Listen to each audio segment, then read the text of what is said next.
जिल्हा स्त्री रुग्णालय डफरीन येथील डॉक्टरांच्या हलगर्जीपणामुळे आपल्या 28 वर्षीय पत्नीचा मृत्यू झाल्याचा खळबळजनक आरोप एका पतीने केला आहे। या प्रकरणी संबंधित डॉक्टरांवर सदोष मनुष्यवधाचा गुन्हा दाखल करावा अशी मागणी पीडित पती भूषण गोडदे यांनी प्रसिद्धी पत्रकाद्वारे केली आहे। मिळालेल्या माहितीनुसार खारतळेगाव येथील पल्लवी गोडदे यांना 12 जानेवारी रोजी कुटुंब नियोजन शस्त्रक्रियेसाठी डफरीन रुग्णालयात भरती करण्यात आले होते। मात्र त्या 1.5 महिन्याच्या गर्भवती असल्याने डॉक्टरांनी आधी त्यांचा गर्भपात केला। गर्भपातानंतर पल्लवी यांची प्रकृती अशक्त असतानाही डॉक्टरांनी 16 जानेवारी रोजी त्यांच्यावर कुटुंब नियोजन शस्त्रक्रिया करण्याचा आग्रह धरला। पत्नीची प्रकृती ठीक नसताना आणि पतीने नकार दिलेला असतानाही डॉक्टरांनी जबरदस्तीने तिला शस्त्रक्रियेसाठी नेले। सकाळी 11 वाजता शस्त्रक्रियेसाठी नेल्यानंतर सायंकाळी 4 वाजेपर्यंत नातेवाईकांना कोणतीही माहिती देण्यात आली नाही। 5 तासांनंतर तिला रिएक्शन आल्याचे सांगण्यात आले। भूल दिल्यानंतर पल्लवी यांना श्वसनाचा त्रास सुरू झाला आणि त्या कोमात गेल्या। त्यांना वेळीच पुढील उपचारासाठी हलवण्यात आले नाही, ज्यामुळे त्यांच्या मेंदूला इजा झाली। रुग्णालयातील कर्मचाऱ्यांना कुटुंब नियोजनाचे टार्गेट दिले जाते, ते पूर्ण करण्यासाठीच पत्नीच्या जीवाशी खेळ खेळल्याचा आरोप पतीने केला आहे। रुग्णालयातील या सावड्या गोंधळामुळे पल्लवी यांना आधी इरविन आणि नंतर खासगी रुग्णालयात हलवण्यात आले।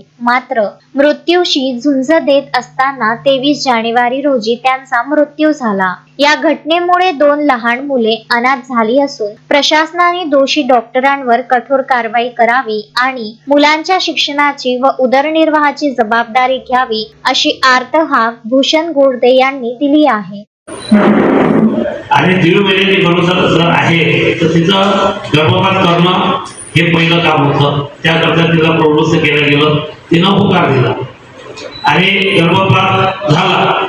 गर्भपात झाल्यानंतर डॉक्टरनी नसबंदी शस्त्रक्रिये करता त्वरित कारवाई करण्याचं काही कारण होतं। कुटुंबाला विश्वासात घ्यायला पाहिजे होतं, कारण जेव्हा आपण गर्भपात करतो तेव्हा ब्लडिंग वगैरे होतं आणि रुग्ण हा परिपूर्ण त्या ऑपरेशन करता तयार नसतो। त्यामुळे त्याला समुपदेशन करायचं असतं आणि समुपदेशन करून घरी पंखो बंद करून 15 दिवसांनी किंवा 20 दिवसांनी त्याला शस्त्रक्रिये करता बोलवायला पाहिजे। परंतु डॉक्टरनी कुटुंबाला विश्वासात न घेता किंवा त्यांचं कुठलेही समुपदेशन न करता त्या महिलेला शस्त्रक्रिये करता घेतलं आणि शस्त्रक्रियाला घ्यायच्याबद्दलही विषय जो झाला तो एकतर्फी झाला प्रशासनाचा आणि त्या ठिकाणी एवढी हलगर्जीपणा केला गेला। तेव्हा शस्त्रक्रिया जेव्हा गर्भपातामध्ये ब्लडिंग होते तिथे हिमोग्लोबिन किती आहे, तिच्या तपासण्या काय आहे ह्या न पाहता तिला सरळ यांनी ॲनेस्थेशिया जो मेजर ॲनेस्थेशिया असतो जो पाठीच्या मणक्यामधून दिला जातो तो ॲनेस्थेशिया दिला आणि ॲनेस्थेशिया दिल्याबरोबर त्याला इजा झाली आणि तो पेशंट कोमात गेला। कोमात गेल्यानंतर घरच्यांना यांनी कुठलीही कल्पना दिली नाही।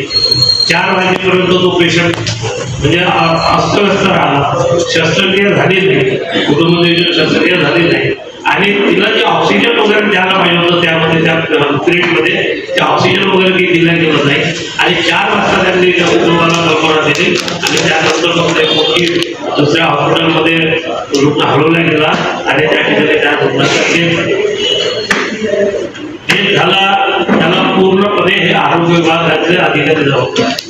प्रश्न असा आहे त्या ठिकाणी तो ॲनेस्थेशिया देणारा जो डॉक्टर आहे तो हा प्रॅक्टिशनर होता, त्याकरता ज्याची ड्युटी नेमलेली होती तो होता का प्रशिक्षणार्थी होता?